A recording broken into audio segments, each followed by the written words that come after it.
बहुत गर्मी हो रही है, रुकिए मैं पंखा चला देती हूँ ताकि आप लोग आराम से सो सकें। सोनिया जैसे ही कमरे का पंखा चलाने जाती है कि तभी वहां पर मकान मालकिन आती हैं और उसके हाथ को स्विच से झटकते हुए कहती हैं, कोई जरूरत नहीं है ये पंखा चलाने की, बंद करो इसको और अभी के अभी मेरा घर खाली करो। मैं समझ गई हूँ कि तुम्हारे यहाँ ये 5 बीमार पति कभी ठीक नहीं होने वाले और इस तरह से तुम मेरे घर का किराया कभी नहीं दोगी। अभी इसी वक्त मेरा कमरा खाली करो। ऐसा मत करिए मालकिन, अगर आप इस वक्त हमें निकालेंगी तो मैं अपने बीमार बेटों के साथ अपनी बहू को लेकर कहाँ जाऊंगी। मैंने तुम लोगों का ठेका नहीं ले रखा, जहाँ जाना है वहाँ जाओ, मेरा घर अभी इसी वक्त खाली करो। संध्या के गिरगिराने के बाद भी मकान मालकिन उस पर तरस नहीं खाती और 5 बहू बेटों के साथ घर से बाहर कर देती है। पूरा परिवार सड़क पर भटक रहा होता है। ये देखो, यहाँ कुछ अल्बेस्टर और टीन गिरा हुआ है, शायद किसी ने फेंक दिए हैं, लेकिन हम इसका इस्तेमाल कर सकते हैं। आइडिया बुरा नहीं है जेठानी जी, लेकिन आपको पता है इस टीन और अल्बेस्टर के घर में कितनी गर्मी लगती है। धूप इन्हें बहुत जल्दी गर्म कर देगा और हम इस छत के नीचे रहे तो गर्मी से बेहाल हो जाएंगे। निधि, मैं तुम्हारी बात समझती हूँ और तुम सही कह रही हो, लेकिन अभी हमारे पास इस जुगाड़ के सिवा और कोई दूसरा रास्ता नहीं है।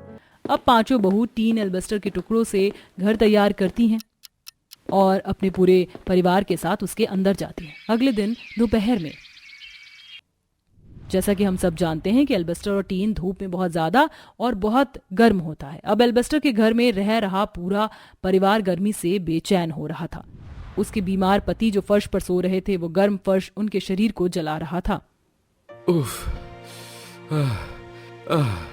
ये गर्मी, माँ हमें बहुत तेज गर्मी लग रही है, पूरा शरीर जल रहा है, बहुत बेचैनी हो रही है, मुझे थोड़ी सी हवा चाहिए। आप लोग बहुत परेशान हो रहे हैं ना, हम आपको इस परेशानी में नहीं देख सकते। अब हम 5 को कोई ना कोई काम जरूर ढूंढना होगा ताकि इस गर्मी में हम आपकी कुछ मदद कर सके। अब 5 बहू गर्मी से परेशान अपने परिवार को देखकर कुछ काम करने और ढूंढने के लिए निकलती हैं, लेकिन दूर दूर तक उन्हें कुछ नजर नहीं आता। तभी शिखा की नजर एक बहुत बड़े खजूर के पेड़ पर जाती है, जिसे देख शिखा कहती है, वो देखो खजूर का पेड़, मेरे गांव में खजूर के पत्तों से पंखे बनाए जाते थे और मैं इसे बखूबी बनाना जानती हूँ। हम इससे पंखा भी बना सकते हैं और इस भीषण गर्मी में पंखा बनाकर बाजार में बेच भी सकते हैं।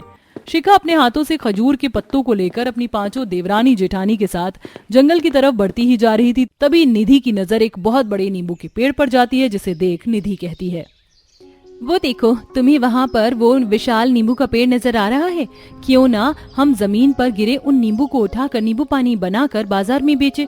गर्मी में तो सबको ठंडा ठंडा नींबू पानी पीना बहुत पसंद होता है।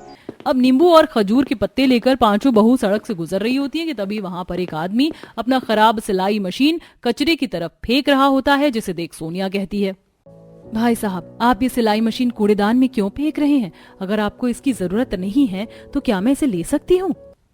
हाँ हाँ ले जाओ, मेरी तो सिलाई मशीन की फैक्ट्री है और ये सिलाई मशीन पूरे तरीके से खराब हो चुकी है, इसका मुझे कोई काम नहीं है। तुम्हारा कोई काम हो सकता है तो तुम ले जाओ इसे। ये सिलाई मशीन मेरे बहुत काम आएगी और घर में इसमें थोड़ा सा तेल डालूंगी और थोड़ी साफ सफाई करूंगी और देखना ये मशीन बहुत अच्छी चलने लगेगी और मुझे सिलाई का काम आता है। अब इस गर्मी में मैं बच्चों के सूती के छोटे छोटे फ्रॉक बनाकर बाजार में सस्ते दामों पर बेचा करूंगी। अब एक अपने हाथों से खजूर के पत्ते, दूसरी अपने हाथ में ढेर सारा नींबू, तो तीसरी अपने हाथ में सिलाई मशीन लेकर 5 बाजार की तरफ आती हैं। हे भगवान, ये कैसी लस्सी बनाई है, इतनी घटिया लस्सी की इतना और महंगा दाम। ये सब देखते ही दीपाली कहती है, इससे तो लाख गुना अच्छी मैं लस्सी बना लेती हूँ, वो भी मसाला लस्सी। मेरे मायके में सबको मेरे हाथ की लस्सी बहुत पसंद थी। अरे जब तुम्हें इतनी अच्छी लस्सी बनाने आती है तो तुम गर्मी में बाजार में अपनी ठंडी ठंडी मसाला लस्सी बेच भी सकती हो ना। ये तो मैंने कभी सोचा ही नहीं, लेकिन अब जाते ही सुनीता ताई से उनके गाय की फ्रेश दूध लूंगी, जिसमें जोरन डालकर दही जमाऊंगी और बाजार में सस्ते दामों में अपनी मसाला लस्सी बेचूंगी। अब 5 बहू बाजार से होते हुए घर आ रही होती हैं कि तभी उनकी नजर एक कचौरी वाले पर जाती है, जहां ग्राहक कचौड़ियों को खाते हुए कहते हैं, अरे भैया आपकी कचौरी जितनी स्वादिष्ट है उतनी ही तीखी भी है। आप जब इतनी तीखी तीखी कचौड़ियाँ बेचते हैं तो बगल में थोड़ा पानी का भी इंतजाम लीजिए ना, ठंडा ठंडा पानी का। तुम लोगों ने देखा वो ग्राहक कैसी पानी के लिए तरस रहा है। अगर इसी कचौड़ी वाले के बगल में मैं अपना ठंडा ठंडा पानी की रेड़ी लगाऊं तो सभी लोग तीखी तीखी कचौड़ियां खा के पानी पीने मेरी रेड़ी के पास ही आएंगे। अब पांचों बहू को इस गर्मी में अपने जुगाड़ के सहारे बाजार लगाने का जरिया मिल जाता है और जब वह घर लौटती हैं तो संध्या अपनी पांचों बहू के हाथ में तरह तरह की चीज जैसे सिलाई मशीन, नींबू, खजूर के पत्ते, बाल्टी भर दूध देखकर हैरान होकर कहती है, अरे ये सब क्या है तुम्हारे हाथ में और इनका क्या करोगी? माँ जी, इन जुगाड़ के सहारे ही हम इस गर्मी में अपना जुगाड़ू बाजार लगाएंगे। तभी पांचों बहू के बीमार पति उनको इतना संघर्ष करता देख कहते हैं, हमारी वजह से तुम्हें ये कैसे दिन देखने पड़ रहे हैं। 2 पैसे जोड़ने के लिए तुम इस कड़ी धूप में इतनी मेहनत कर रही हो। आज हम लोग ठीक होते तो हमारी पत्नियों को ये सब नहीं करना पड़ता। आप लोग इतना चिंता मत करिए, बाजार लगाना कोई गलत बात नहीं है और अब तो हमें सारे जुगाड़ भी मिल गए हैं गर्मी में बाजार लगाने के। अब सोनिया अपनी सिलाई मशीन पर फ्रॉक सिलने लगती है, शिखा खजूर के पत्तों से हाथ पंखा बनाकर तैयार कर लेती है, दीपाली मसाला लस्सी मटके में बनाना शुरू करती है, निधि मटके में नींबू पानी बनाकर उसमें बर्फ के कुछ टुकड़े डालकर रख लेती है। अब मंजू भी पानी को मटके में रख लेती है ताकि सुबह बाजार में जाकर बेच सके। अगले दिन पांचों बहू बाजार में, आइए आइए, गर्मी में बच्चों के पहनने के लिए प्योर सूती के फ्रॉक खरीदिए। अरे एक बार लेकर तो देखिए, आपके लिए तो दाम भी सस्ता कर देंगे। सुनिए मैडम, ये देखिए खजूर के मजबूत पत्तों से बनाया हुआ हाथ पंखा। अगर गर्मी में लाइट चली जाए, अगर छत पर बैठी हो, आंगन में बैठी हो, तो इससे ठंडी ठंडी हवा कर सकती हो। कितने का दिया ये हाथ पंखा? ज्यादा नहीं, यही 40 रुपए दाम है इन पंखों का। ठीक है, ये 2 पंखे दे दो। आइए भैया, इधर आइए, तीखी तीखी कचौरी खाकर आपको बहुत मिर्ची लग रही होगी। आइए यहाँ आइए, ठंडा ठंडा पानी पीजिए। अब मिर्ची से बेहाल होकर सभी लोग मंजू के ठेले से ठंडा ठंडा पानी पीने लगते हैं। आइए आइए, गर्मी में अपने मूड को तरोताजा करने के लिए ये मेरी ठंडी मसाला लस्सी एक बार जरूर पीजिए। आइए आइए, मेरे पास आइए और गर्मी से राहत पाने के लिए, पेट की गर्मी को शांत करने के लिए ये ठंडा ठंडा नींबू पानी पीजिए।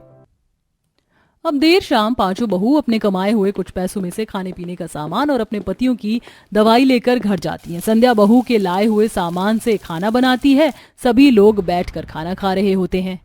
इतनी गर्मी में इतनी मेहनत से बाजार लगाया, चिल्ला चिल्ला के गला सूख गया, लेकिन एक भी ग्राहक ने सामान नहीं खरीदा।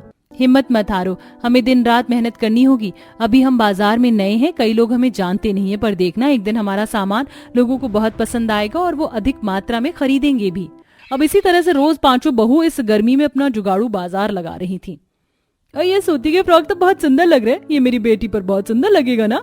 हाँ क्यों नहीं मैडम, ये प्योर सूती है, ये अच्छा भी लगेगा और इसमें आपकी बिटिया रानी को गर्मी भी नहीं लगेगी। सुनिए, मैं आपके यहाँ से ये मजबूत खजूर के पत्तों वाला हाथ पंखा ले गई थी जो मेरे घर वालों को बहुत पसंद आए, लेकिन अब यही पंखा मुझे अपने गांव में भिजवाना है, इसलिए अब आप मुझे ये सारे पंखे बेच दीजिए। अब इधर शिखा के सारे पंखे बिक जाते हैं, वहीं दूसरी तरफ चारों बहू के सारे ठंडा पानी, ठंडी लस्सी, सूती फ्रॉक धड़ाधड़ बिकने शुरू हो जाते हैं और अच्छी खासी आमदनी हो जाती है। पांचों बहू खुश होकर घर लौटती हैं। माँ जी, हमने जो गर्मी में जुगाड़ बाजार लगाया था उसमें हमारा सारा सामान बिक गया, हमारी बहुत आमदनी हुई, आप अंदाजा भी नहीं लगा सकती उतनी आमदनी हुई है। अब देखते ही देखते पांचों बहू की आमदनी बहुत ज्यादा बढ़ जाती है और अपने कमाए हुए पैसों से अब पांचों बहू एक अच्छे डॉक्टर से अपने पति का इलाज करवाती हैं, जिसके बाद वो एक अच्छा घर खरीदती हैं जिसमें पंखा, फ्रिज, अच्छा बिस्तर, सब कुछ होता है। इस गर्मी में मेरी पांचों बहू ने अपने जुगाड़ बाजार से मेरे गरीब हालात हमेशा के लिए ठीक कर दिए।